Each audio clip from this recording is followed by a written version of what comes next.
In February 2026, I started a small business 3D printing out of my dining room with nothing but a single printer and a prayer. 6 months later, I was able to quit working and focus on my dream of developing video games. In these videos, I teach you how to run a small business through my own experience and give you tips and tricks on how you can maximize your profits. My name is Shane, and welcome to 3D Prints and Things.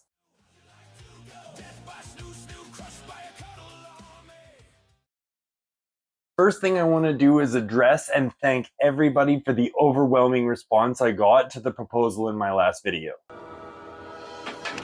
I really do appreciate the amount of people that wanted to work with me, but unfortunately, I can't work with you all. I have made a choice, but I'm going to keep all the names of the people who inquired just in case my needs grow in the future. But really, thank you all. I did not expect the sheer number of emails I received.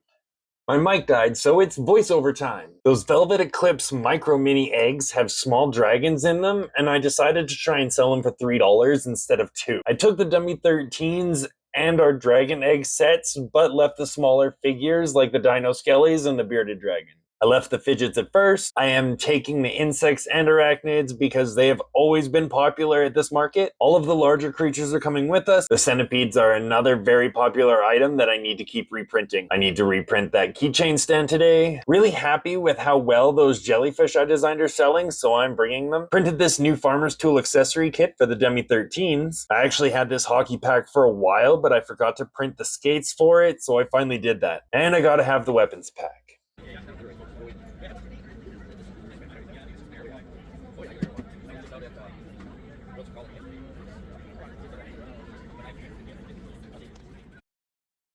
This is what we had left from the market. My wife had to leave really quickly, so we didn't have time to take pictures and whatnot there. So I will just give you a quick rundown now of what we have left. Hopefully in the flyby, you saw most of what we took. I did run home and eventually pick up some of the fidgets to bring with us, just because people were asking about them, so I thought I'd grab some. I needed to stop by the store for my wife anyway. Sold a couple of the insects and the arachnids. Brought along these containers that I'm trying to sell for another guy at the Lethbridge Farmers Market. Getting a little bit of interest, but so far no sales, unfortunately. Didn't sell any of the rattlesnakes at all. Did sell the blue jellyfish, which awesome. It's always good when your own designs sell. I just found out today that the license for this is no longer available, or I was just reading it wrong. So I will be selling this one, but I have to stop selling it. It's non-commercial, and I'm not paying for that license. But I have to get rid of it, so I'm going to get rid of it. Let me know in the comments, do you think that's right, or should I just give it away? These dragons, again, they finished while we were at the market, so I ran and grabbed them, but I guess it was too late and they didn't sell.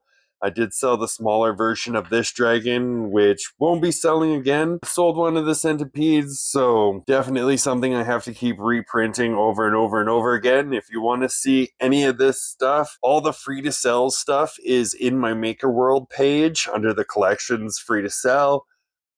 If it's not in there, it's part of a maker's collection, and there's another collection for that. It had been really slow with the fair in town, so by the end, the market was pretty dead. The coordinators even came around 6:30 and asked everybody if they wanted to leave early. Luckily for us, by that time, we had made the bulk of our sales for the day and passed the bottom dollar that we set. My wife also had a 5-hour drive after the market was over, so we were more than happy to pack up early. The vending machine was our third highest seller with $49. Again, I don't really want to be competing with myself at such a small market, so I left my own minis at the office.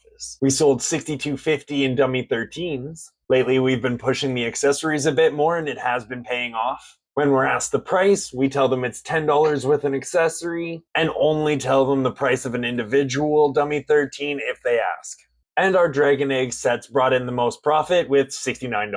Nice. 0 refunds and $6 in discounts. 28 sales with an average of $9.66 per sale, which is an average for us.